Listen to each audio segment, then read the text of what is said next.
If today's game didn't show you that the Chicago Cubs need to be targeting hitters at the trade deadline, I don't know what else will.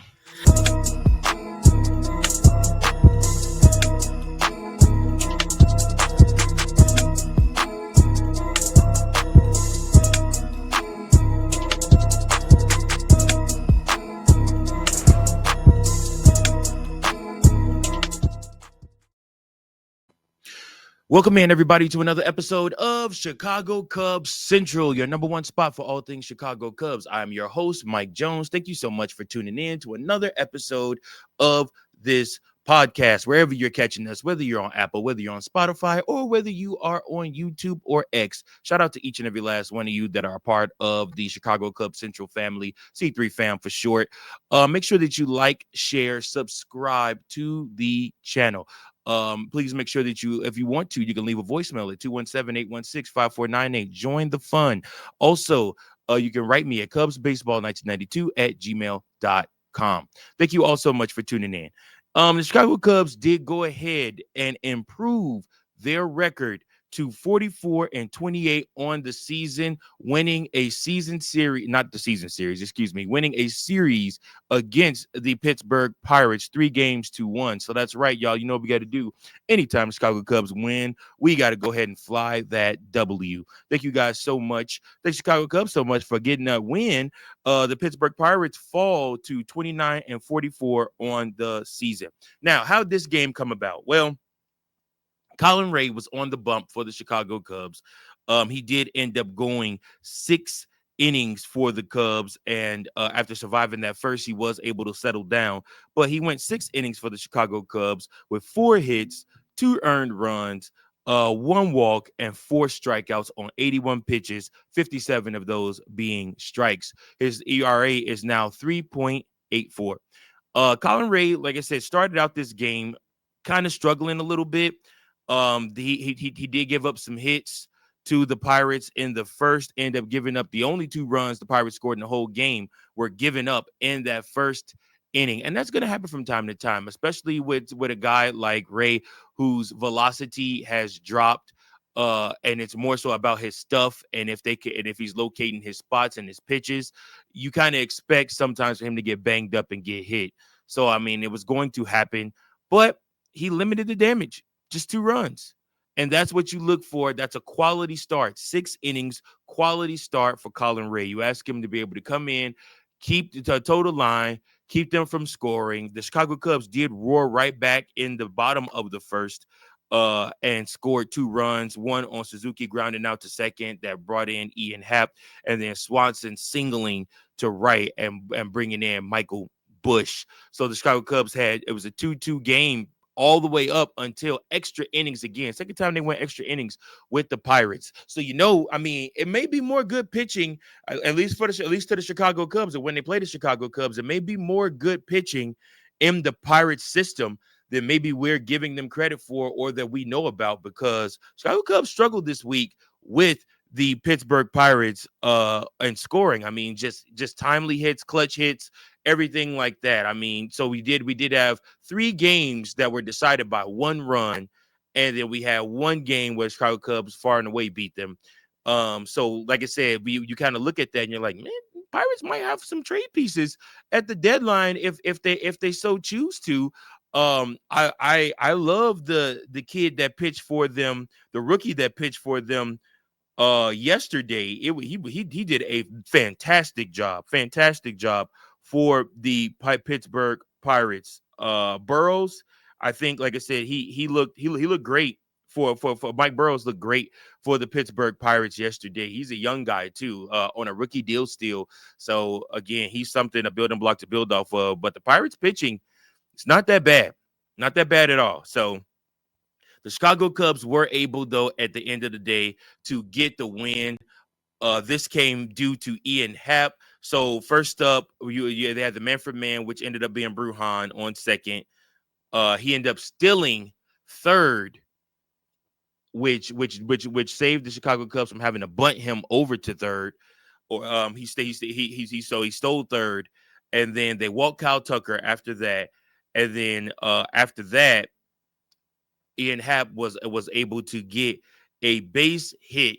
It just came up swinging in the 10th. What wasn't waiting for the right pitch, wasn't overthinking it. All you needed to do was drive that baseball, and he was able to do so and able to bring in the hit for the Chicago Cubs. So the Chicago Cubs were able to get that hit that did allow them to win the game. The Chicago Cubs now again, like I said, have improved to 44-28 on the season due to that clutch hitting by Ian Happ. So it was just a great win for the Chicago Cubs. And their next opponent will be none other than the Milwaukee Brewers, coming into Chicago for a three-game set starting Tuesday at 7:05. Like I said, it's just one of those things where the Brewers are coming off winning 3 of 4 against the St. Louis Cardinals and really setting the Cardinals back a little bit in their quest to potentially win a wild card position. The Cardinals now drop to 37-35. Meanwhile, the Brewers improve to 39-34. So the Chicago Cubs do have 2 games to bring the Brewers back down to earth and give themselves a little more breathing room. The Brewers right now are 5.5 games back from the Cubs, while the Cardinals have dropped now, if I'm not mistaken, in the Central Division to 7 games back. The Brewers and the Reds are both 7 games back. And it's 5.5 for the Milwaukee Brewers. So yeah, Chicago Cubs do have a sizable lead in the Central Division. As a matter of fact, in the National League alone, the Chicago Cubs have the largest separation between them and any of the second place teams. So like I said, we are doing pretty well right now. That National League West is crazy between the San Diego, San Francisco, who just traded for Rafael Devers, and then the Dodgers. I mean, that's gonna be a crazy finish to the season. I'm very interested to see where they end up going from here. San Francisco is just 1 game back in that series, but the Chicago Cubs have work to do, and we need to continue to extend our lead in the Central Division, and also try to win the National League Division. Why not? Why can't we? We are not far behind the New York Mets, whom I believe hold the top position right now in the National League, with the Chicago Cubs trailing right behind them. So again, it is not out of the question for the Cubs to do the go ahead and win the division. It's not out of the realm of possibility for them. 45-27 for the New York Mets, 44-28 for the Chicago Cubs, right behind them. So we are literally on their heels, right behind them, for an opportunity to win the National League as a whole. So Chicago Cubs have work to do. There is still time for things to be done. But the main part of today's story, after, obviously outside of Chicago Cubs getting that win, is the fact that the Chicago Cubs desperately need hitting. They need good situational hitting. We don't just need somebody that's going to come hit for slug.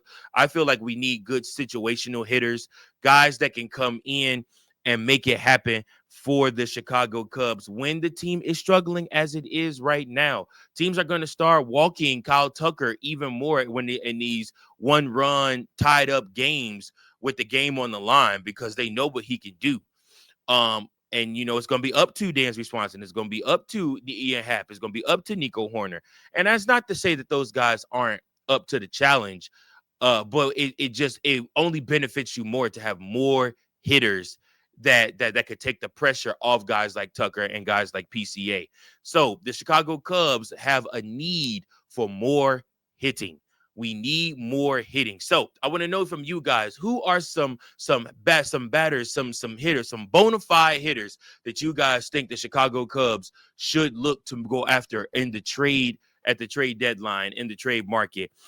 Jed Hoyer came out probably about 3-4 days ago and said that the Chicago Cubs will target pitching in the trade market, which I agree. You can never have enough pitching, but okay, that's fine, but your pitching is fine right now. Your pitching is great. Your pitching is wonderful.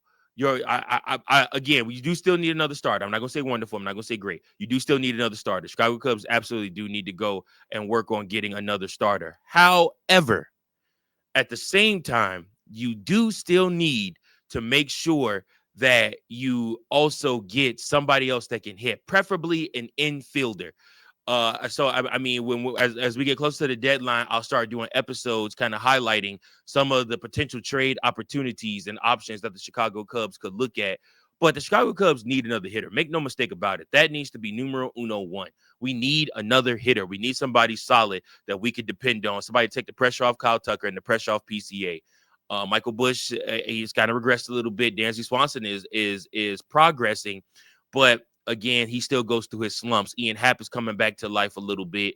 And again, Nico Horner is who he is. I mean, he's great to get on base. He's great to steal bases, but he's not a slug hitter. And, like I said, Carson Kelly has come back down to earth, and Miguel Amaya is still injured. There's still no time to the table for when Miguel Amaya will be back. So the Chicago Cubs do need to look at hitting too. It's just a bona fide fact, man. The need for more hitters is there. But, hey, that's our episode for today. I appreciate each and every last one of you guys that are tuning into the Chicago Cubs. Once again, picking up another victory and a series win over the Pittsburgh Pirates, 44-28 on the season. The Chicago Cubs have shown you this season, not only can they blow teams out, they can also win close games. So that's a good sign as far as the Chicago Cubs so far. Hopefully they pick it up with the offense, because they're going to have a tough series going up against the Milwaukee Brewers if they kind of try to bring this type of offense to that series. We'll have to see what happens. Excuse me. But for that's my time for now. I appreciate each and every last one of you. Again, almost forgot. Your pick to perform player of the game is none other than Colin Ray. Went 6 innings, 4 hits, 2 earned runs, 1 walk, and 4 strikeouts on 81 pitches and a 3.84 ERA. Thank you guys so much. Make sure you tune in tomorrow's episode. Tomorrow's episode is all about Kyle Tucker, and we will preview the Brewers versus the Cubs. Once again, thank you guys so much. Make sure you tune in, like, share, and subscribe. Tell everybody you know Chicago Cubs Central is the place to be, and it is the home of the voice of the Chicago Cub fan.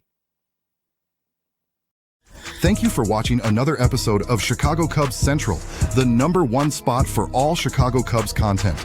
Remember to like, share, subscribe for more Cubs content.